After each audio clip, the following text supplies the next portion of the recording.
Mafián hľadá šťastie v skratkách násilia a podvodov. Mafiáni rýchlo bohatnú, ešte rýchlejšie umierajú. Toto sú príbehy tých, ktorí si u nás mysleli, že akurát im porastú stromy až do neba. Patril k nim aj Mikuláš Černák, v 90. rokoch údajný bos banskobystrickej mafie.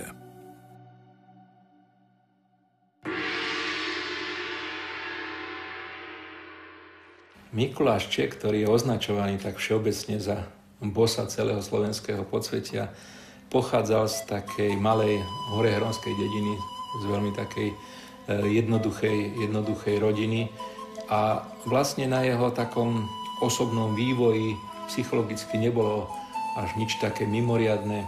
Absolvoval s malými problémami so správaním základnú školu, vyučil sa za automechanika a k tej jeho kriminálnej činnosti došlo naozaj až potom začiatkom 90. rokov. Dovtedy vykonával také bežné profesie ako vodič autobusu, lesný robotník a tak ďalej. Černáka som spoznal v 93. roku, keď ma s ním zoznámil nebohý Alojz Házy. A spoznali sme sa v Poprade a poznal som ho ako jednoduchého chlapca, ktorý určite mal sklony byť dobrým statkárom alebo dobrým farmárom, nakoľko pochádzal z dediny. A on svoje ambície, osobne si myslím, že preniesol do ulic a neskôr na celé Slovensko a povýšil to na svoj princíp. Okolo roku 92 začal podnikať. Ako on sám uvádza, jeho základným podnikaním bola kúpa a predaj. Keď sme sa opýtali, čo sa tým skrýva, tak povedal rovno, že to išlo o fakturánstvo, to znamená o tie fiktívne nákupy tovaru, ktoré sa potom nezaplatili. Ale postupne veľmi rýchlo expandovala tá činnosť tej skupiny.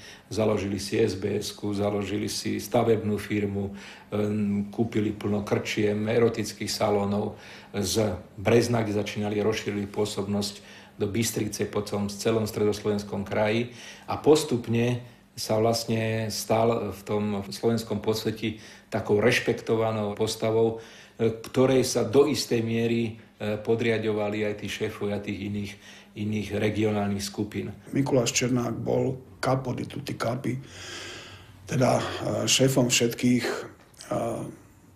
šéfov zločineckých skupín na Slovensku. Z Černáka mali obrovský rešpekt, ako v Bratislave, tak aj v Košiciach a si myslím aj v Dunajskej Strede a on sa aj tak správal. On to dával aj najavo a ono už len tým svojím správaním on pochopil, že títo ľudia ho akceptujú, rešpektujú a že stále nejaké percento má navrch, lebo dokázal zosmiešniť Sikoru, keď povedal, že ten si nedokáže objednať ani vraždu Durana. Dokázal zosmiešniť Papaja, však ten strieľal so zavretými očami. Takto vystupoval a takto aj jednal s ľuďmi a ja som ho nevidel, že by niekedy mal strach, že by niekedy zaváhal a že by dal vidieť svoju slabú stránku. Naopak, tento riešil radikálne a riešil to tým najhorším spôsobom. On bol v tom čase asi najbrutálnejší zo všetkých. A preto si dokázal vytvoriť aj rešpekt. A na druhej strane bol aj do veľkej miery považovaný mnohými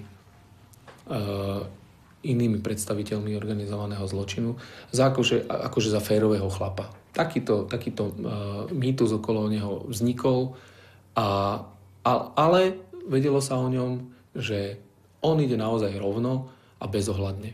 Černák sa presadil najskôr v Telgárte. Cez Brezno a Banskú Bystricu postupne ovládol celé Slovensko. Už v Telgárte však za sebou zanechal krvavú stopu. Miroslav Vlček bol krčmár z Telgártu, ktorý mal svedčiť proti Černákovmu bratovi, Vladimírovi. A údajne toho Vlčeka Černákovci zavraždili preto, aby nevypovedal proti tomu Vladimírovi. Mikuláš Černák stojí opäť pred súdom. Podľa obžaloby mal v roku 1993 zorganizovať usmrtenie krčmára z Telgártu, ktorý na súde usvedčoval Černákovho brata Vladimíra. Vdova po krčmárovi z Telgártu žiada od štátu ako odškodné približne 100 000 eur. Od Černáka nechcem nič, pretože Pretože nechcem, bojím sa. Ako sama povedala, z vraždy manžela viní 43-ročného Mikuláša Černáka. On sám však akúkoľvek vinu popiera. Nebudem hovoriť. Máte z neho ešte strach? Mikuláš Černák je človek, ktorý si podľa mňa pomýlil dve veci. A to sú pojmy božský a bohorovný. On sa cítil božský a chcel si dovoliť prosto bohorovné veci, ale on si prosto pomýlil svet a správal sa tak, že môže všetko, že všetko mu prejde, lebo mu to aj prechádzalo. To treba priznať. A tým pádom pokračoval. On patril ešte k tej generácii bosov podsvetia, ktorí riešili absolútnu väčšinu konfliktov hrubou fyzickou silou a vraždami. To je asi v ňom, ako v takej tej osobnosti, možno nejaká vočia osobnosť, ktorá dokázala na seba naviazať osoby s podobnými charaktermi. To znamená naviazať osoby na seba, ktoré dokázali páchať hlavne tú násilnú trestnú činnosť. Rozhodujúcim pre životnú dráhu Černáka bolo stretnutie s Milošom Kaštanom. Mafiánsky bojovník našiel svojho mafiánskeho ekonóma. Tú skupinu som registroval od samého začiatku, keď začali robiť drobné podvodíky. A do 95. roku, presne ako je prezentovaný v médiách, mal zaplatiť za tigra, zastrelil chlapa, chcel auto, zastrelil chlapa. A boli to viac menej drobné. Od 96. roku začali naberať ich aktivity iný okruh a inú dimenziu v peniazoch. A jednalo sa radovo desiatky miliónov korún, ale od samého začiatku som registroval ako mozog a človeka, ktorý vedel zarobiť peniaze, ktorý sa vedel dostať do spoločnosti, ktorý vedel, kde a kto má peniaze a s ním sa bude dať do budúcna niečo urobiť, aby sme zarobili, bol Kaštan. A ten bol ten, ktorý to koordinoval, čo sa týkalo peňazí a fakt v tom čase to bol on, mozog celej skupiny. A Černák bol buldozer, ktorý nastúpil a nekompromisne to zrovnal so zemou. To bolo jedno, Rusi, Albánci, kohokoľvek. Do tretice k ním pribudol kumpán menom Kán. Základ budúcej obávanej mafiánskej bandy teda tvorili Mikuláš Černák, Miloš Kaštan a Jan Kán. Jadro skupiny Mikuláša Černáka tvorilo asi 20 členov, ktorí spoločne páchali najrozmanitejšiu trestnú činnosť násilného a majetkového charakteru. V počiatočných štádiách sa venovali predovšetkým vydieraniu a zastrašovaniu podnikateľov. Tých nútili využívať ich civilno-bezpečnostnú službu Security 3. V tom období mali všetko, čo potrebovali. Mali bezpečnostnú službu, ktorá dokázala v podstate legálne vypaľovať. Keď niekto nechcel ochranu, tak mu vysvetlili, že tú ochranu potrebuje. Keď mu niekto rozbil bar alebo podnik, tak zistil, že prosto tú ochranu predsa len potrebuje. Podozrenia o prepojení Černákových zločineckých aktivít so záujmami Hnutia za demokratické Slovensko vedeného Vladimírom Mečiarom sa prvýkrát dostali na verejnosť prostredníctvom škandalóznej fotografie zo slávnostného kladenia základného kameňa budovy okresného úradu v Krupine 17. októbra 1997. Černák, ako majiteľ stavebnej firmy Renox, stál hneď v druhom rade za vtedajším ministrom vnútra za HZDS Gustávom Krajčím. Firma Renox, stavebná firma. Zákazkám sa dostával jednoducho. Spolupracoval alebo mal kontakty na miestnych politických bosov alebo miestnych okresných politických bosov, cez ktorých tieto veci všetky išli. Však pamätáme si za vlády Vladimíra Mečiara akčné peťky, hej, tí straníckí nominanti jednotliví mali medzi sebou takú komickú krížovú kontrolu. Oni prosto rozhodovali o tom, kto bude čo robiť a tak ďalej a tak ďalej. Černák tvrdí, že zákazku dostal po dohode s vtedajším šéfom HZDS v Banskej Bystrici Petrom Novotným, ktorý mu zavolal, že sa rysuje štátna zákazka, ktorú môže pre Černákovcov vybaviť.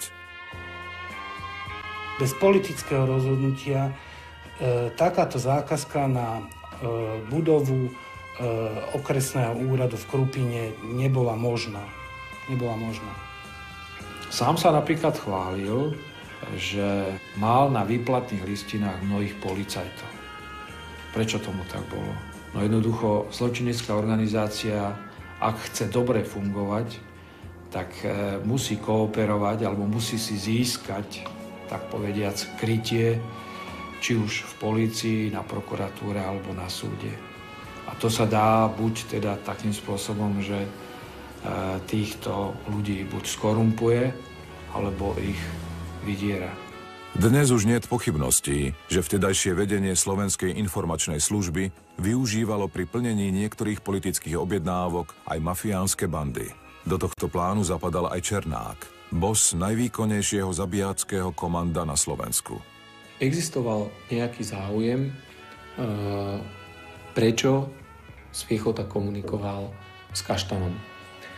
Čiže v rámci tohoto si Kaštan robil aj svoju politiku a presadzoval si aj svoje záujmy, ale samozrejme zabezpečoval Černákovi takú tú nedotknuteľnosť.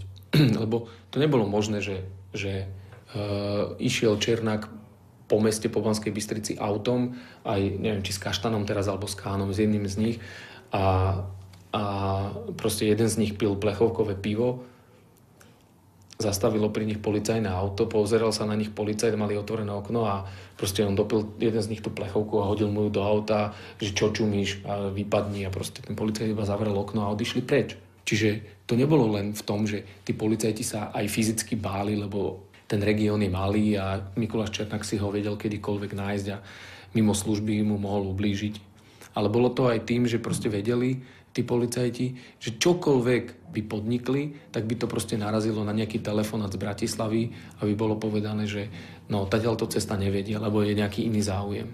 Rozprával mi istý bývalý, v tom čase už bývalý príslušník Slovenskej informačnej služby, že bol svedkom toho, ako istý funkcionár SIS priviedol raz Mikuláša Černáka do istého prostredia spravodajcov Slovenskej informačnej služby a povedal im, toto je náš človek, je pod našou ochranou. Každopádne nebolo možné, aby títo ľudia mohli toľké roky operovať v organizovanom zločine a štát a jeho reprezentanti by si to nevšimli. Takže každopádne to politické prostredie vtedy tento zločin nielenže tolerovalo, ale aj ho využívalo. Väčšina mafiánskych bosov okázalo predvádzala svoju moc a nakradnuté bohatstvo. Černák nebol iný. Tigre boli vtedy obľúbeným poznávacím znakom mafiánov. V priebehu 90. rokov zmizlo v okolí Banskej Bystrice i Brezna bez stopy viacero ľudí, ktorí sa zaplietli s vtedy neohrozeným bosom Mikulášom Černákom a jeho ľuďmi. Telá skončili zakopané v horách, miesta poznali iba tí, ktorí pri vraždách boli. Pozostatky Ladislava Šuhajdu, ktorý žil nedaleko Prievidze, vykopali policajti v septembri roku 2015 nad obcov Jarabá v okrese Brezna potom, ako sa Mikuláš Černák po rokoch strávených v kriminále rozhodol prehovoriť o svojich činoch. Šuhajda zmizol v júli 1996, keď išiel s bratmi Melovcami na Černákov príkaz do Banskej Bystrice. Niekoľko dní predtým totiž doviezol Černákovi do Brezna tigra za 120 000 korún. Černák mu vtedy odkázal, že je mimo mesta a pre peniaze nech sa zastaví v iný deň. Keď si pre ne prišiel, Černákovi komplici ho odviedli do bosovho nevestinca. Tam ho opieli, odviezli pod Čertovicu, vyzliekli zo šiat, popravili 2 ranami do hlavy a zakopali. Zúfali rodičia mohli svojho syna pochovať až po 19 rokoch po jeho smrti. Podľa svedkov Černák hrdo vyhlasoval, že ním vynesený smrteľný rozsudok je účinnejší než rakovina. Mal vraj aj ďalšie výstižné prirovnanie. Obeťami, ktoré osobne zabil alebo dal zabiť, by vraj zaplnil autobus. Osobne, keď som sa s ním stretol a počas tých rokov, keď sme sa poznali, tak sa mi vyspovedal snáď z 25 vražd, ktoré časom som pochopil z médií, že sa stali. A na moju otázku, Miki, ty sa nebojíš, že ťa niekto usvedčí, odpovedal, čoho sa mám bať? Ja dostanem 25, svedok dostane 20 rokov. Taký to bol jeho pohľad na veci, ktoré sa diali pred 15-20 rokmi. Mikuláš Černák vytvoril svojej skupine silnú pozíciu v slovenskom podsvetí a získal si aj rešpekt bosov, ktorí ovládali ostatné slovenské teritóriá, vrátane bratislavského. Úzko s nimi spolupracoval a pokiaľ sa s nimi dostal do konfliktu, riešil ho násilím. Poznal som košických ľudí, ktorí tvorili podsvetie a boli tam Kolárik, Boržanský. To boli bývalí karatisti, zapasníci, boli fyzicky zdatní, ktorí nemali problémy ísť do kriminálu, odsedieť rok, 2, 3. Nemali problém sa konfrontovať fyzicky s kýmkoľvek. Ale aj vtedy som videl, keď spoznali Černáka, tak to je ako keď pes vidí vlka, že viem, že mali obrovský rešpekt z neho a nakoniec sa pridali k Černákovej strane a išli aj proti Holubovi. Nadštandardné vzťahy udržiaval so skupinou Tibora Pápaja z Dunajskej Stredy, s Ivanom a Karolom Hmelovcami z Prievidze, s Karolom Kolárikom z Košíc i s Petrom Steinhübelom, výraznou postavou bratislavského i slovenského podsvetia. Košická oslava, ktorej sa začiatkom júla 1997 zúčastnili elity vtedajšieho východoslovenského podsvetia, súvisela s krstninami malého syna neskoršieho bossa Karola Kolárika. Na videu vidno, ako sa krstný otec z Banskej Bystrice Mikuláš Černák zabáva v kúte so vtedajším košickým bosom Robertom Holubom. O 3 mesiace neskôr ho mal práve on paradoxne vylákať do hlavného mesta. Prestrelku v bratislavskom hoteli Holub na rozdiel od svojho ochrankára Štefana Fabiana prežil, no nájomný vrah ho o pár dní neskôr dorazil na nemocničnom lôžku.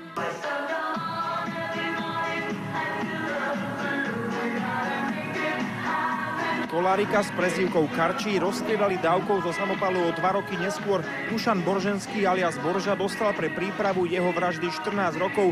Sám sa pritom so šťastím vyhol atentátu, pri ktorom vybuchlo jeho auto.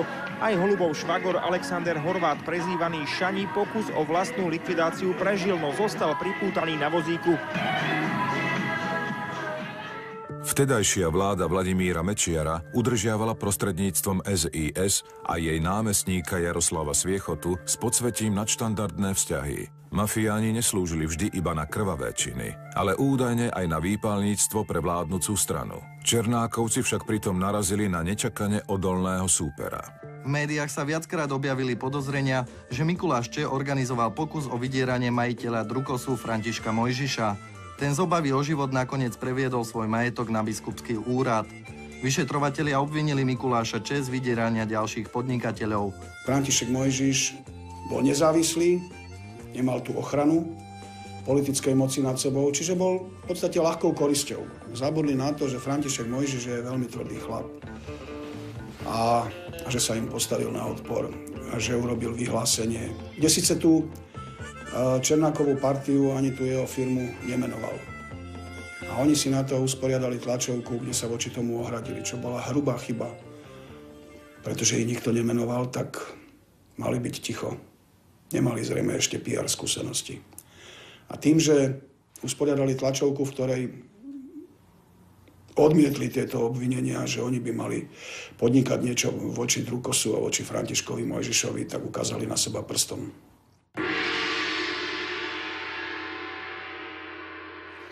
Bratislavčan Peter Steinhübel, prezývaný Žaluť, si u kolegov z podsvetia objednal službu.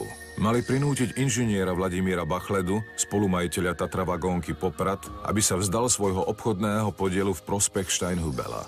Kauza Tatra Vagónka je vlastne jedna z takých najstarších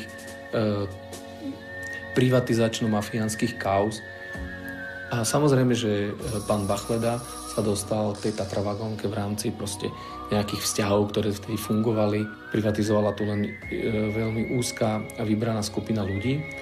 A keďže sa vedelo, že tá privatizácia prebieha nie práve čestným spôsobom, tak to vytváralo priestor pre mafiu, aby si uplatňovala svoje záujmy. A obávam sa, že toto sa stalo presne Bachledovi. O Bachledovej vražde začal nedávno vypovedať sám Mikuláš Černák. Steinhübel údajne za Bachledov podpis na prevodných dokumentoch a jeho likvidáciu zaplatil 20 miliónov korún. Vraždu si vraj objednal u Síkorovcov. Tí Bachledu uniesli do Černákovho penziónu nedaleko Tálov, kde ho spolu s Černákovými ľuďmi omámili a pod nátlakom prinútili podpísať plnú moc na prevod podielu v Tatra Vagónke. Po podpise ho vo veľmi zlom stave previezli na Tále do lesa, kde vykopali hrob. Podľa Černákovej výpovede Bachleda síce vyzeral, že je mŕtvy, ale pre istotu ho predtým, než ho zahrabali, Černák strelil do hlavy. Osobne si myslím, že o tých 25 vraždách, čo viem, čo mi vyrozprával, je ešte ďalších 10, 15, 20, ktoré sa určite udiali. Môžem uviesť ešte jeden prípad, ktorý je zaujímavý a je to tým, že stále bažil po niečom, že sa mi chcel vyrovnať tým, že kúpil som si motorku, kúpil si ju aj on. Kúpil som si SUVčko, kúpil si to isté a keď som mal luxusnejšie auto Mercedes, tak raz došiel na tom istom Mercedese, tá istá značka a ukazuje mi ho a hovorí, pozri, aké auto mám. Ja som ho pochválil, mu hovorím, krásny voz, aj keď nie v takej úprave, super. Otvoril mi spolujazdcové dvere a rozčuloval sa. A spolujazdcové sedadlo bolo plné srsti bielej od psa a rozčuloval sa a hovorí, pes. Hovorí, jak mi zanesol tú sedačku, zašpinil, hovorí, od chlpov. A na to ja mu hovorím, máš psa? A on mi hovorí, nie ja, ale majiteľ mal psa. A ja hovorím, aha, hovorím, vraví, ma si ho kúpil? Vraví, no nie, nekúpil som ho, ale idem ho prepísať, hovorí, zastrelil som, hovorí, Bielika, to je bývalý majiteľ toho Mercedesu. A na to som ostal zarazený a hovorím, jak zastrelil. Vraví, keď ti budem hovoriť, to mi neuveríš, to si musíš sadnúť. A rozprával mi príbeh, kedy zobral toho pána do lesa, chodil s ním po lese, chytil ho za krk, priložil mu pištol k hlave a pištol sa zasekla. Na to mi hovorí, predstav si, seklo pištol, hovorí, neuveriteľná vec.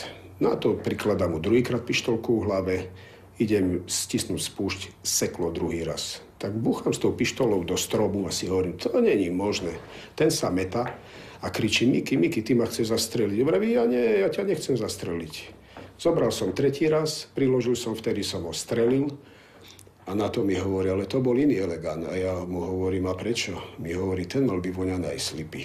Na to som ani nereagoval a mu hovorím, prosím ťa pekne, povedz mi, prečo to robíš a hovoríš to rovno mne? Prídeš o týždeň, zastrelíš mňa, že ja som niečo hovoril, vraví, nie Milan, teba mám rád. Toto by som ja neurobil. Černák kooperoval aj so zločineckými skupinami v Poľsku. Príkladom takejto cezhraničnej kriminálnej spolupráce je únos a nakoniec aj poprava poľského podvodníka, jedného z najbohatších Poliakov toho obdobia, Grzegora Šimaneka. Grzegor Šimanek bol veľký hochštapler, u nás by sme povedali veľkopodnikateľ podvodníckeho strihu z Poľska, ktorý tam zarobil v 90. rokoch obrovské peniaze. A táto banskobystrická partia ho chytila a žiadala výkupné. Z výkupného nakoniec zišlo, tie okolnosti sú dodnes nevyjasnené. Ľudia od Šimanka potom tvrdili, že už boli peniaze pripravené, len už bolo treba kuriéra. Každopádne Šimanek bol zavraždený na nejakej chate v horách pri Banskej Bystrici. Podľa neskorších svedectiev si na túto popravu Černák pozval vyberanú spoločnosť, košického mafiánskeho bossa Holuba s 2 pobočníkmi. Černák sa v scéne, ktorú režíroval iba on sám, zjavne vyžíval. Na osamotenej chate sa Poliaka okázalo opýtal, či je ochotný zaplatiť výkupné. Odpoveď ho však už nezaujímala. Mal lepší nápad. Vytiahol zbraň a so slovami uvidíme sa v pekle Šimanekovi strelil do otvorených úst. Potom jeho muži otiahli telo do pripraveného hrobu. Tam Černák vystrelil druhýkrát. Tento raz mieril na srdce. V priebehu tých rokov, keď sme sa poznali, že došiel už ku koncu, to bolo, tuším, 96. alebo 7. rok, kde ma požiadalo o izbu a keď som došiel k nemu na izbu, mal pištol položenú na stole a tak mi hovorí s tou jeho typickou grimasou. A mi hovorí, vieš čo, Milan, nie týždňa, čo takoho nezabijem. Nie týždňa, čo takoho nezabijem. Verejnosť sa o Černákovi dozvedela aj vďaka medializácii honosných osláv jeho 31. narodenín začiatkom decembra 1997. Zúčastnil sa na nich celý vtedajší mafiánsky výkvet krajiny. Prístup na miesto oslavy zabezpečovala ochranka zo samopalmy, čo polícii, ktorá udalosť monitorovala, zjavne neprekážalo. V Banskej Bystrici musel každý vidieť, že boss všetkých bossov oslavuje. Nad Urpínom, a teda aj nad mestom, sa na jeho počesť rozpútal spektakulárny ohňostroj. Černák bol na vrchole moci aj slávy. Ale už o pár dní spadol na samé dno. V decembri 1997 obvinila polícia Mikuláša Černáka z vydierania. Okrem neho aj Jána Kána, Miloša Kaštana, Vasila a Jaromíra Imrišekovcov. Mikuláš Černák bol prvýkrát obvinený niekedy v roku 1997. Krátko na to bol na neho vydaný zatýkač, pretože ho vraj nemohli predviesť, alebo nemohlo mu byť obvinenie doručené. Rozsiahlu pátraciu akciu uskutočnili dnes viaceré policajné útvary na Slovensku. Pátrali po organizovanej skupine 7 páchateľov obvinených z trestných činov vydierania. Celoštátne pátranie vyhlásila polícia po Mikulášovi Černákovi, Milošovi Kaštanovi a Jánovi Kánovi, ktorí sú podozriví zo závažnej trestnej činnosti. Ďalších 4 páchateľov polícia zadržala. Ako odznelo na tlačovej besede v Žiline, akcia mala ráznejší charakter, nakoľko jeden zo zaistených mal pripravenú odistenú zbraň. Všetci 3 páchatelia, ktorí sú na úteku, sú tiež ozbrojení. Dnes ráno sa tento hľadaný údajný šéf Banskobystrického podsvetia sám prišiel spolu s Jánom Kánom prihlásiť na políciu. Nikto mi neposlal predvolanku domov, nikto ma nevyzval, že sa mám dostaviť na žiadnu policajnú stanicu, takže bohužiaľ nemohol som vedieť. Až z novín a z tlače som sa dozvedel, že sme hľadané osoby a že sme ozbrojení. Vidíte, že sme neozbrojení. Zavolal si k tomu ešte aj štáb Markízy, nech to nakrútia. Bola to one-man show Mikuláša Černáka, ktorý podľa môjho názoru, a v podstate mi to aj potvrdil, videl tento film s úplne iným koncom, ako nakoniec skončil. Mikuláš Černák spolu s Jánom Kánom čakali na vyšetrovateľa 3/4 hodinu, počas ktorej nás všetkých tento policajt posielal preparkovať si vozidlá. Napokon prišiel vyšetrovateľ Jaroslav Koštiaľ. Vy ste prišiel na výstup kde? Ja som neprišiel, ja som prišiel na základe mass media sa prihlásiť, že ma hľadajú. Dozvedel som sa to včera v noci, tak som tu. Chcete ísť dobrovoľne? Dobrovoľne pôjdem, ale ja rozumiete, keď som mladá osoba, nemôžem sa dobrovoľne pohybovať na svojom aute. Jedine s vami, keď pôjdem. No ja mám auto, ja vás odveziem a zoberieme druhé auto, ale neberte si to, že ste zadržaní, prišiel ste dobrovoľne. Som prišiel, ale som zatiaľ hľadaná osoba. Tak potiahnite auto. Ja mám Žigoliaka jedného. V 98. boli parlamentné voľby, ktoré síce vyhral Vladimír Mečiar, ale koalíciu zostavovalo SDK, Dzurindovo, a tým pádom došlo k výmene všetkého, celej politickej garnitúry, a všetky v podstate dohody, ak nejaké boli, prestali platiť. Tak sa dostal Mikuláš Černák tam, kde je. Prečo tak úzkostlivo trval na tom, aby mal okolo seba novinárov od hraničného prechodu až po políciu a z krajského riaditeľstva až na okresné zase nejakých policajtov okolo seba? Išlo o to, aby mal živé štíty. Aby na neho nemohol počas tej trasy niekto vystreliť. Bol chytrý. Urobil také bezpečnostné opatrenia, ktoré mu zachránili život. Predpokladám, že bol presvedčený, že v tej policajnej cele nebude dlho a jeho silné konexie ho dostanú rýchlo von. V tom sa prepočítal. Keď za Mikulášom Černákom zapadli mreže väzby, mal 31 rokov. Na to, aby sa už nikdy neotvorili, bol treba ešte tvrdý boj. A Černák v ňom využil všetky zákonné aj nezákonné prostriedky. Jeho príbeh tak pokračuje ďalej.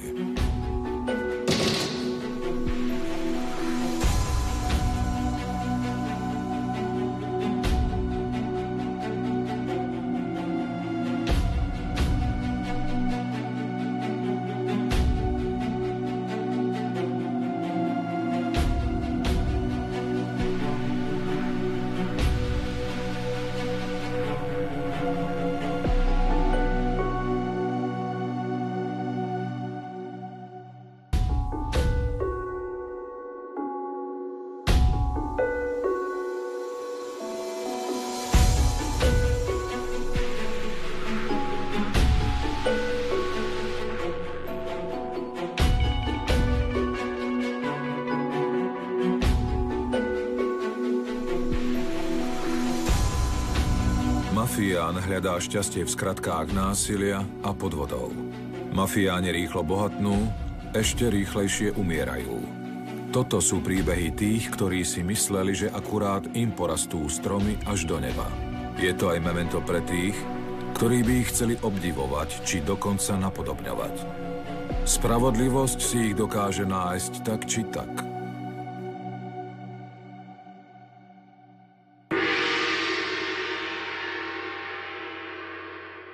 Mikuláš Černák sa cez mŕtvoly svojich sokov stal najväčším mafiánskym bosom Slovenska. Okázalo to dal najavo začiatkom decembra 1997 pri oslave svojich 31. narodenín, keď sa mu prišli pokloniť všetci tí, ktorí jeho nástup k moci prežili. Ale už o týždeň nasledoval pád rovno za mreže. Malo to logiku. Blížili sa voľby. Všeobecne sa vnímalo, že teda Mikuláš Černák už sa stáva určitým bosom, ktorý je nedotknutelný, ktorý si môže robiť čokoľvek a že vlastne polícia a štátne orgány sú na neho krátke. Štátna moc si pred voľbami v roku 1998 chcela pripísať nejaké plusové body. Na spoločnosť, traumatizovanú vraždami v podsvetí, únosmi a takmer každodennými výbuchmi aut, mohlo zadržanie údajného bossa slovenského podsvetia zapôsobiť. Myslím si, že dôvod, pre ktorý on už potom stratil to možno politické alebo štátno-mocenské krytie, bolo, že proste už to bolo neudržateľné. Lebo tých vražd bolo tak veľa, v takom rozsahu, že už nebolo možné takéhoto človeka nejakým spôsobom kryť. Voľby však priniesli inofarebnú vládu a s ňou i odhodlanie s mafiánmi skoncovať. Z plánovaného nevýznamného procesu s Mikulášom Černákom, ktorý čelil obvineniam z viacerých menej závažných zločinov, sa stal megaproces sledovaný médiami doma aj v zahraničí. Odrazu sa rozhodovalo o treste doživotia. Proces s Mikulášom Č. je pre našu justíciu historický. Prvýkrát údajný bos organizovaného zločinu skončil pred súdnym tribunálom. Mikuláš Č. totiž so svojou skupinou z metropoly stredného Slovenska zrejme výraznou mierou ovplyvňoval činnosť celého podsvetia v krajine. Jeho kontakty pravdepodobne viedli aj k vplyvným politikom a činiteľom verejnej správy. Civilná bezpečnostná služba Mikuláša Č. svojho času strážila mnoho objektov štátnej správy a jeho stavebná firma vyhrávala lukratívne štátne záväzky. Proces sa koná priamo v Banskobystrickom ústave na výkon väzby. Prokurátorka Jarmila Kováčová obvinila celú organizovanú skupinu. Spis má vyše 6 000 strán, samotná obžaloba 132. Po jej prečítaní Senát, vedený Ľubomírom Samuelom, celý deň vypočúval Mikuláša Č. Z celkovo 9 trestných skutkov skupiny je obvinený v 7 prípadoch. Tento súd sa rozsahom bezpečnostných opatrení a nových procesných úkonov považuje za historický. Na proces storočia Černáka priviezli 3 dni pred prvým pojednávaním z Leopoldova helikoptérov. Prísne bezpečnostné opatrenia zahŕňali dokonca aj to, že všetkých zamestnancov väznice, ktorí mali na Horehroní nejakých príbuzných, dočasne premiestnili na iné pracoviská. Tak každú eskortu musíte vykonať iným spôsobom. To znamená, že čas išla na aute, potom čas vrtuľníkom, potom zase na aute. A jednak to bolo aj bezpečnejšie pre nás, ale aj rýchlejšie. Po prvý raz sudcovia využili aj inštitút chránených svedkov, ktorí vypovedali prostredníctvom videokonferencie. Prvý chránený svedok bol práve v tejto kauze, že vyvstala potreba prispôsobiť sa iným európskym krajinám, kde majú tento inštitút, založiť útvar, ktorý to vykonáva a podpísať zmluvy s partnerskými útvarmi, ktoré sú v zahraničí a vykonávať takúto činnosť. Je to potrebné. V tomto trestnom čine zohral kľúčovú rolu jeden z jeho najbližších, ktorý svedčil proti nemu v pozícii chráneného svedka a bol to takisto bývalý príslušník podsvetia Šani Horvát. Alexander H., prezývaný Šani, je údajne jediným svedkom vraždy. Poliaka Šimaneka mal podľa jeho výpovede zastreliť Černák. Horváta k výpovedi priviedlo poznanie, že aj jemu ide o život. Porušil totiž zákon mlčanlivosti, ktorý je hlavným princípom fungovania mafiánskych skupín.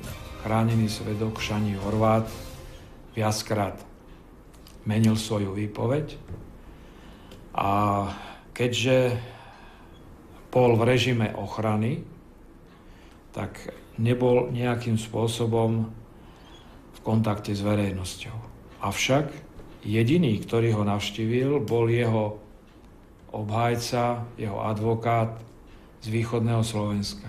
Neviem, koľko môžem písať teraz. Napravili som ja, že vonku tam je strašne 10 miliónov. By mi stačilo pre nich 10 000 marieb, aby mohli odísť. Aby mohli odísť otec, sestra, deti, zatiaľ. Skoncipovali žiadosť o zmene výpovede na Najvyššom súde, ktorú skutočne odoslali. Bez toho papiera nemajú šancu. Aj Najvyšší súd napriek tomu potvrdí rozsudok, vy nemáte nič. Chránený svedok v kauze skupiny Mikuláša Černáka Alexander H. dnes poprvý raz verejne vypovedal v odvolacom konaní Najvyššieho súdu a hneď spôsobil zvrat doterajšieho vývoja procesu. Svedok s prezývkou Šani totiž poprel svoje doterajšie výpovede proti Černákovi a označil ho za nevinného. Dnes však tvrdil, že to bol Štefan Fabián, i keď vo výpovedi sa často sám zamotával. Predchádzajúce krivé výpovede zdôvodnil údajným dlhodobým nátlakom a vyhrážkami. No, on ešte predtým povedal, že chce, aby som povedal, že tam bol Černák, že by som svedčil na Černáka, že on zabil toho Poliaka. Zástupca generálnej prokuratúry už na súde chcel predložiť dôkaz, za akých okolností napísal Šani list o zmene výpovede a čo mu za ňu bolo slúbené. Polícia podozrieva ľudí okolo Mikuláša Černáka, že Šaniho presvedčili k dnešnému počinu. Šani už nechce ochranu polície, bojí sa, že ho zabije. Preto Šani Horváth najskôr poprel svoju výpoveď z vyšetrovania. Keď prokurátor predložil túto nahrávku o ponuke Černáka ovplyvniť svedka sumou 10 miliónmi, tak zároveň polícia obvinila jednak svedka za krivú výpoveď a jednak advokáta z Košíc. Tak chránený svedok opätovne sa vrátil svojej pôvodnej výpovedi. Avšak problém nastal v akceptovateľnosti dôkazu. Súd rozhodol, že podľa vtedy platnej úpravy nie je možné ako dôkaz použiť záznam z rozhovoru medzi klientom a jeho advokátom. Do termínu zákonnej väzby Černákovcov bolo nevyhnutné stihnúť nielen vyniesť rozsudok prvostupňového súdu, ale aj celý odvolací proces na Najvyššom súde Slovenskej republiky. Sudca Samuel boj o vyjasnenie vraždy Šimaneka, za ktorú mohol Černák dostať doživotie, v časovej tiesni vzdal. Súd uznal vinných 7 z 9 obžalovaných. Mikuláša Černáka odsúdil na 15 rokov odňatia slobody v 3. nápravno-výchovnej skupine. Podľa Senátu nie sú pochybnosti o tom, že došlo k únosu a vražde. Vzhľadom na nedostatky pri odoberaní stôb a dôkazov sa dalo preukázať len miesto, kde sa našla mŕtvola. Súd vyjadril pochybnosti, či nájdené pozostatky pri chate v Polomke patria Poliakovi Šimanekovi. V zdôvodnení rozhodnutia Senát uviedol, že zničenie jediného dôkazu článkov prstov z mŕtvoly pred právoplatne skončenou vecou nemá v našej súdnej praxi obdobu. Tak rozporné dôkazy, ktoré boli vykonané na hlavnom pojednávaní, nesvedčili jednoznačne o takých záveroch, ktoré boli prijaté, pokiaľ ide o vinu. A z toho dôvodu sa domnievam, že posledné slovo zrejme a poslednú bodku za tým určite urobí odvolací súd. V decembri roku 2000 Najvyšší súd na základe novely trestného poriadku predĺžil Černákovi a jeho dvom spoluobžalovaným trvanie vyšetrovacej väzby z 3 na 5 rokov. Uznal ho vinným z vydierania. Trestný čin brania rukojemníka a vraždy poľského občana vrátil späť na Krajský súd v Banskej Bystrici.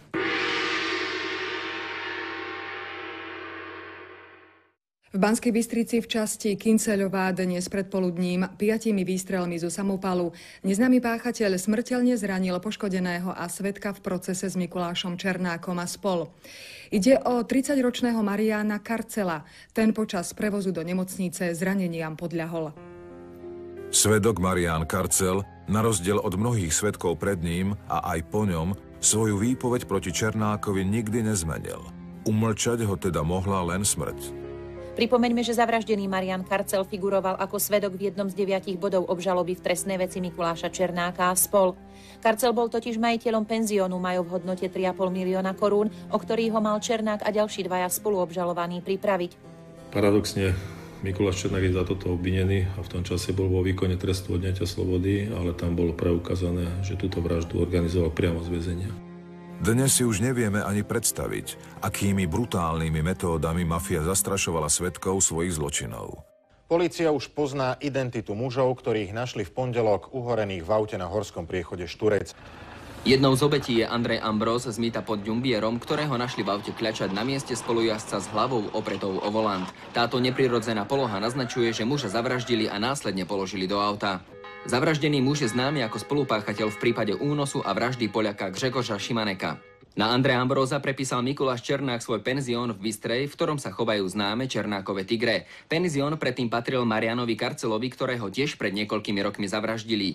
Konečného rozsudku sa nedožil ani spoluobvinený Jaromír Imrišek či ďalší svedok, košický boss Karol Kolárik.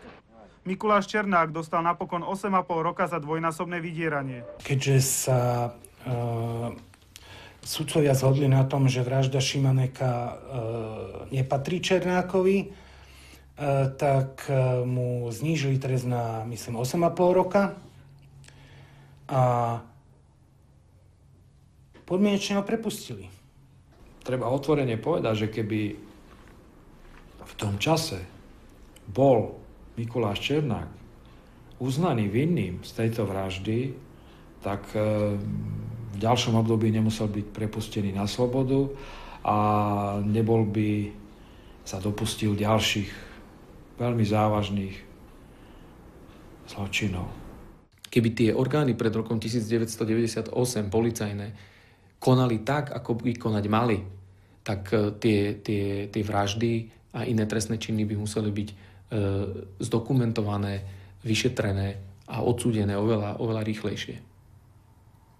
Lebo pri takomto spôsobe akože páchania násilnej trestnej činnosti proste za sebou nechávali toľko stôp, že sa vlastne nedalo v tom čase podkýnať. Len jednoducho nebol asi nejaký záujem na tom, aby sa o to teda proste policajné orgány zaujímali.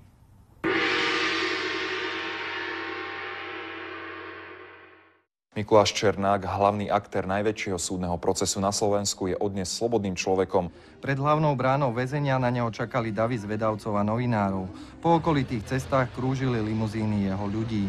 Pri zadnom vchode sa však zatiaľ rozostavilo policajné komando, lebo Černák naplánoval všetko inak. Mikuláš Černák opúšťa popoludní ilavské väzenie na vlastnú žiadosť aj s policajným sprievodom. Ja by som povedal, že mu niekto zase vyšiel v ústretí. U takého človeka, o ktorom sa vedelo, čo má všetko za nechtami, aj keď v tom čase mu neboli v drvivej väčšine jeho skutky dokázané, nemohol žiadny gramotný a žiadny súdny sudca na Slovensku odôvodniť jeho prepustenie dobrým správaním. Po tom prepustení nastala taká zvláštna situácia, že došlo ku konfliktu dvoch Mikulášov. To bol známy medializovaný prípad medzi Mikulášom Černákom a Mikulášom Dzurindom, ku ktorému došlo na lyžiarskej trati vo Vysokých Tatrách, kde Mikuláš Černák spôsobil podľa názoru Mikuláša Dzurindu výtržnosť a on podal na neho trestné oznámenie pre trestný čin výtržníctva. Incident sa odohral v piatok 27. decembra okolo obeda v areáli lyžiarskeho strediska na Štrbskom plese, kde boli zhodou okolností premiér aj Černák na lyžovačke. Ja som videl, ako pán Černák terorizoval občanov, ako sa predieral cez ľudí hlava nehlava. Videl som, ako v dôsledku jeho konania dospelý človek preletel cez zábrany, ktoré lemujú koridor, cez ktorý ľudia čakajú na vleky. Tam naozaj tá sebareflexia chýbala a fakt je ten, že takto sa oni bežne prejavovali v bežnom živote. Oni porušovali bežnú etiku, bežné zákony, dopravné predpisy a podobne a väčšinou im to prechádzalo. Vtedajší minister spravodlivosti preskúmal jeho podmienečné prepustenie a zistil, že to podmienečné prepustenie nebolo v súlade so zákonom. Napriek pomerne jednoznačnému zneniu zákona ho súd prepustil po polovici výkonu trestu, napriek tomu, že za to, za čo bol odsúdený, trestný zákon umožňoval prepustenie až po výkone 2/3 trestu. A preto tam smerovalo moje dovolanie a preto následne išiel Černák naspäť do väzenia. Černák sa nechcel dobrovoľne vrátiť do väzenia a tak ušiel. Navyše sa objavili poplašné správy, že podsvetie sa za Černákov proces pomstí atentátmi na prezidenta, premiéra a ministrov vnútra aj spravodlivosti. Tí dostali zvýšenú ochranu. Dnes krátko po 8 hodine zadržali Mikuláša Černáka. Akciu uskutočnili príslušníci špeciálneho útvaru na boj s organizovaným zločinom pri benzínovom čerpadle na území Praha Východ. Pri zatýkaní nekladol odpor. Zrejme mu neporadili advokáti to, že v trestnom poriadku bolo ustanovenie, ktoré umožňovalo ešte predtým, ako je vydaný zatýkač, ministrovi spravodlivosti požiadať iný štát o predbežné zatknutie. A jeden podvečer tiež za mnou prišiel vtedajší minister vnútra a policajný viceprezident s tým, že urobíme to predbežné zatknutie. Požiadal som o spoluprácu ministra vnútra Českej republiky Krosa, s ktorým som hovoril minulý týždeň a požiadal som ho o pomoc. A sme to vo veľmi úzkom kruhu v ten večer napísali. Ja som to podpísal, polícia ho zobrala a v Prahe pomerne prekvapeného Černáka zatkli. On si myslel, že ešte má pár dní, že kým nevydaný zatýkač. Čiže v princípe sa až tak neskrýval. A tam sa teda pomýlil a odtedy je za mrežami. Česká strana žiadosti vyhovela a do Prahy odcestovali slovenskí špecialisti na boj s organizovaným zločinom. Na Černáka ešte stále nie je vydaný medzinárodný zatýkač. Minister Palko tvrdí, že polícia sa oň ani neusilovala, aby zabránila úniku informácií. V súčasnosti je Černák v cele predbežného zadržania, kde môže byť do 40 dní.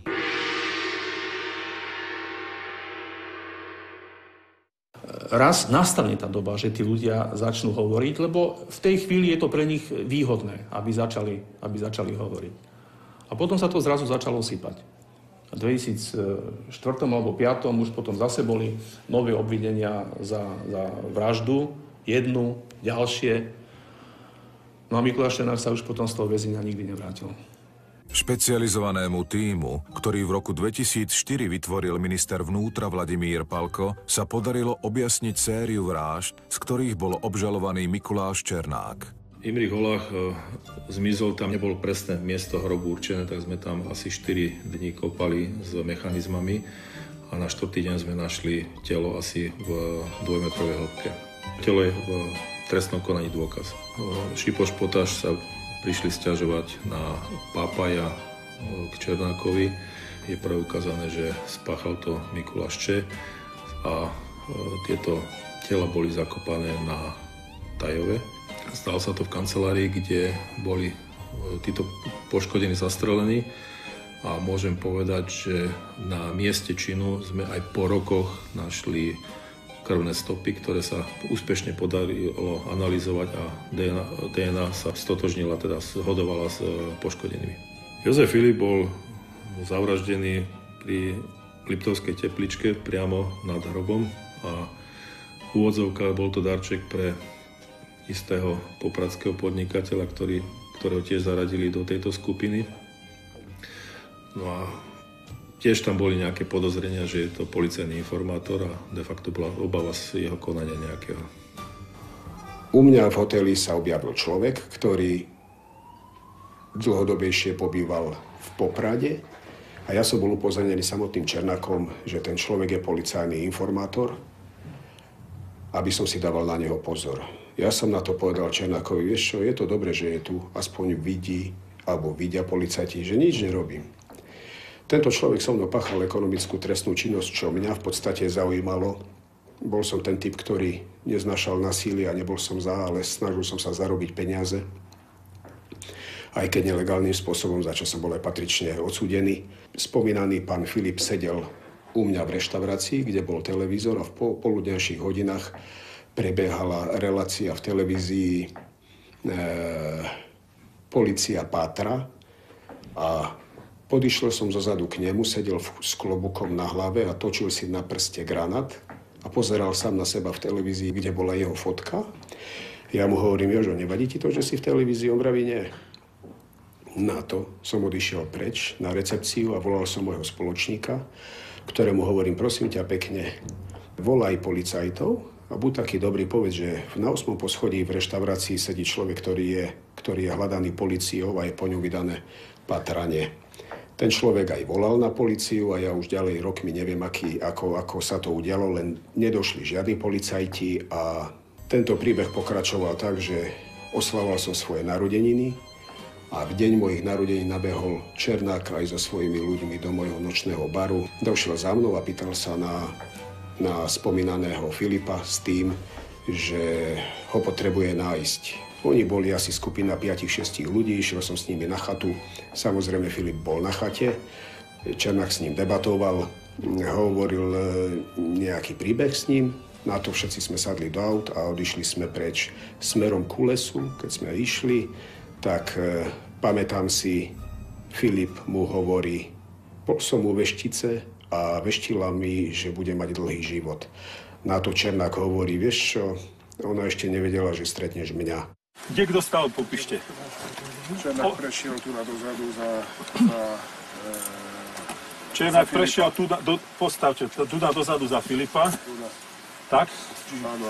Filip zrobil krok dozadu, lebo videl, že je jama vykopaná. Filip urobil krok dozadu, lebo videl, že je jama vykopaná. Ostatní kde stali? To neviem presne, viem, že pán Černák stal tu. To neviem presne.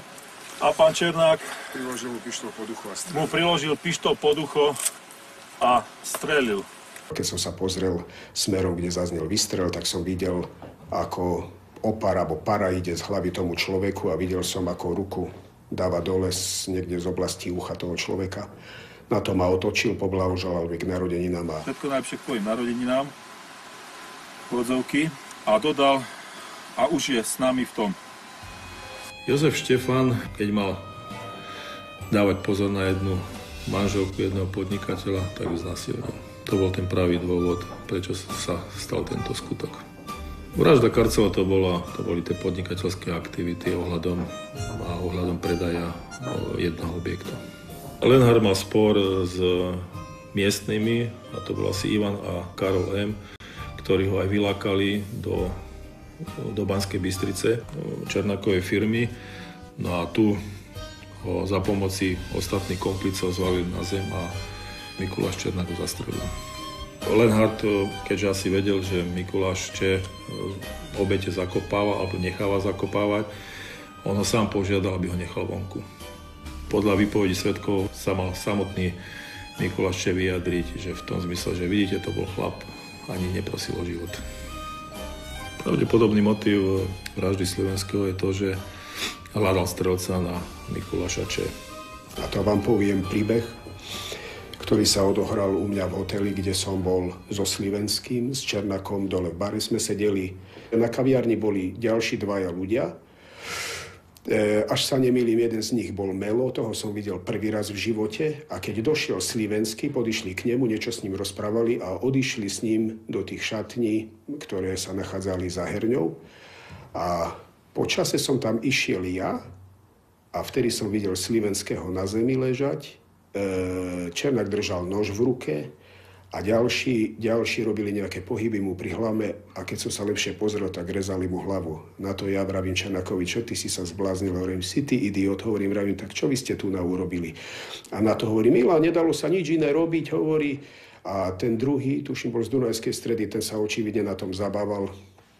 Čemi. Položili mu hlavu do umývadla. Na to Černák zahlasil, rýchlo treba doniesť nejaký koberec. Viem, že Olach iniciatívny zase behal zadným schodiskom, že ide po nejaký behuň schodby. Ja hovorím, počúvaj, nebehaj, ty nenos žiadne koberce, tu nahovorím. A nejaké postelné prádlo bývalo u mňa na hoteli, tak ho doniesol, do ktorého ho zabalili a kde bolo razítko Hotel Gerlach. Na to ho odniesli, kde ho odniesli a zapalili telo s tým, že tá plachta nezhorela celá, ale ostalo s razítkom, ktoré nezhorelo, že je to gerlachovská plachta z hotelu môjho. Preto všetky indície viedli ku mne s tým, že roky to trvalo, sme mali rozbité okna na dome a ja neviem, ľudia pluli a roky to trvalo, kým sa objasnila táto kauza, kde som v podstate figuroval, aj keď nie priamo. Po tejto vražde bola hlava oddelená od tela a na druhý deň bola vystavená na sídlisku, kde býval, na parkovisku na jednom aute pred domom. Ešte dali tam aj policajnú čiapku, aby teda zdôraznili, že je to bývalý policajt. Mikuláš Černák bol obvinený zo spáchania 6 vražd v spolupáchateľstve a 7 vraždu mal nariadiť. Jedným zo svedkov bol jeho najbližší komplic Miloš Kaštan. Údajný mafiánsky boss Mikuláš Č. sa prekvapujúco priznal k jednej vražde. Stalo sa to počas záverečnej reči na Prešovskom súde. Ide o smrť údajného policajného informátora Jozefa Filipa. Mikuláš Č. čelí obžalobe ešte z 5 iných vražd a organizovania ďalšej. V týchto vinu poprel. Skutku Filip som sa priznal. V plnom rozsahu berem zodpovednosť za tento skutok a hanbím sa za ňou. Priznanie obžalovaného je len určitá forma vyjadrenia jeho stanoviska k trestnému stíhaniu v rámci záverečnej reči. Treba však zdôrazniť, že nie je priznanie ako priznanie. Černák zdôraznil, že z vražd ho usvedčujú tiež mafiáni a poukázal, že vinu na vražde Filipa nesú rovnako aj oni, no nie sú za to trestne stíhaní. Oni v tom lese neboli na huby. Oni v tom lese išli s úmyslom zavraždiť človeka so mnou. My sme sa predtým dohodli. Dohodli sme sa na podmienkach, išli vykopať hrob. Bolo to všetko pripravené dopredu, dohodnuté. Bývalých kumpánov, s ktorými kedysi robil biznis aj popíjal, dnes Černák označil za gangstrov, ktorí chodia po slobode, kým on za nich sedí. No nepoviem vám nič a klame, samozrejme, že klame. Hlavným motivom celej jeho záverečnej reči bolo to, že poukazoval na svojich komplicov, ktorí svedčia proti nemu, preto, aby si sami zaobstarali beztrestnosť. V Černákovej záverečnej reči nechýbali ani slova ľútosti nad svojou temnou minulosťou. Ja som niekoľkokrát uviedol, že za svoju temnú minulosť sa hanbím. No bohužiaľ nedá sa to už vrátiť späť. No to neznamená, že mi není ľúto ľudského života. Tiež hlavne príbuzných detí, manželky, rodičov poškodených, ktorí nemôžu za to, ako žili, čo robili poškodení, ktorí sú predmetom prejednávanej veci. Ja som sa nenarodil takisto mafiánom, zločincom. Vyrastal som v slušnej rodine. Z očí v oči hrozbe doživotného rozsudku siahajú Černákovi obhajcovia po každej slamke. A tou je znalecký posudok, či je doživotný rozsudok nevyhnutný. Akú má šancu nás, psychológov, sa týka skôr otázka ako posúdenia tej prognozy resocializácie. Pri tých prvých posudkoch sme to hodnotili ako negatívnu prognozu, ale nepochybne, ak táto otázka príde znovu do úvahy, tak bude znovu znalecky posudzovaný a ten znalecký posudok snáď prispieje aj k riešeniu tejto otázky.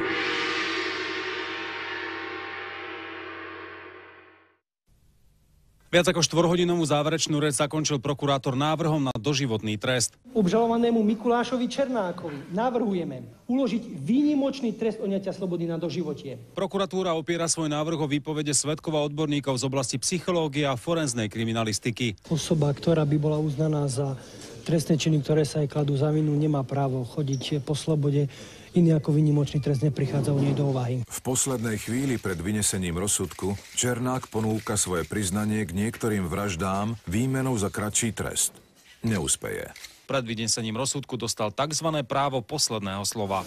Ja si myslím, že za ten rok pojednávania, ktorý sme spravili, bolo z mojej strany povedané všetko, čo bolo treba povedať. Takže ja nemám žiadne nové skutočnosti a myslím si, že Senát bude mať jasno už tejto veci aj bez toho, aby som čokoľvek povedal. Senát okresného súdu v Prešove napokon vyriekol očakávaný rozsudok. Okresný súd Prešov dnešného dňa na hlavnom pojednávaní takto rozhodol. Obžalovanému Mikulášovi Černákovi za skutky 1 až 5 súhrnný výnimočný trest odňatia slobody na doživotie. Obžalovaný Mikuláš Č. sa proti rozsudku odvolal. Prokuratúra je však presvedčená o nepriestrelnosti svojich argumentov. Pokiaľ sa okresný súd stotožnil v celom rozsahu s našimi návrhmi v záverečnej reči, si myslím, že krajský súd sa prikloní k našej argumentácii a v celom rozsahu potvrdí spravodlivé rozhodnutie okresného súdu v Prešove. Odvolanie súd zamietol a rozsudok sa stal právoplatným. Černák si ho odmietol vypočuť priamo v súdnej sieni. Osobne si myslím, že sa Mikuláš Černák nedostane na slobodu. A predpokladám, že je ešte toľko neobjasnených vražd z toho obdobia, keď Mikuláš Černák bol na slobode. Ja neviem, že ich spáchal on, ale toľko neobjasnených vražd, že predpokladám, že polícia ešte pracuje na ďalších veciach. Podľa mňa nie všetky tie veci sú uzavreté. Začiatkom roku 2015 Černák nečakane prerušuje svoje dlhoročné mlčanie a rozhodne sa spolupracovať s políciou. Priznáva sa k vražde košického mafiánskeho bossa Roberta Holuba a vyhlasuje, že pomôže polícii objasniť ďalších 32 mafiánskych vražd. On, ktorý si zakladal svoju reputáciu na tom, že nikdy nekolaboroval s políciou, že nikdy nebol konfidentom, že nikdy sa nezaplietol proste či už so Slovenskou informačnou službou alebo s políciou, tak ako sa zaplietol napríklad Kaštan. Hej. Tak teraz začal Mikuláš Černák vo väzení proste rozprávať a hovorí, že je ochotný vypovedať o ďalších skutočnostiach, pretože pochopil, že vlastne tá jeho priamočiarosť a taká tá jeho zásadovosť, tá mafiánska česť, ktorú mal, že v podstate sa obratila proti nemu, pretože všetci sa zachraňujú tým, že rozprávajú a snažia sa tie výnimočné tresty proste nejako zredukovať. Tak zrejme pochopil, že keď má možnosť podmienečného prepustenia po 25 rokoch, tak nejak inak si to podmienečné prepustenie nezabezpečí, iba tak, že bude rozprávať. Pokiaľ sa nezmenia politické podmienky, pokiaľ sem sa nevráti vláda typu Vladimíra Mečiara a podobných politických gangstrov, ako im ja hovorím, tak tam zostane. Boli by sme asi utopickí a boli by sme veľmi zhovievaví sa domnievať, že už organizovaný zločin u nás nebude a že všetky tie skupiny podsvetia skončili. Tu sa otvára teraz obrovský priestor pre tzv. Kybernetickú kriminalitu, počítačovú kriminalitu, kde by som povedal možnosti zbohatnutia alebo možnosti presadenia vplyvu vo verejnom živote, možnosti nadobudnutia majetku sú oveľa rýchlejšie a efektívnejšie, ako tomu bolo formou napríklad reketingu, vydierania v 90. rokoch minulého storočia. Samozrejme, štát so svojimi štátnymi orgánmi musí urobiť všetko preto, aby sa aj na tieto nové formy organizovanej kriminality pripravil a aby ich dokázal účinne eliminovať. Život Mikuláša Černáka na slobode skončil vo veku 31 rokov. Za mrežami, prevažne na samotke, môže nakoniec stráviť viac rokov, než tých na slobode. Symbolicky sa tak uzatvára jedna krvavá kapitola organizovaného zločinu na Slovensku.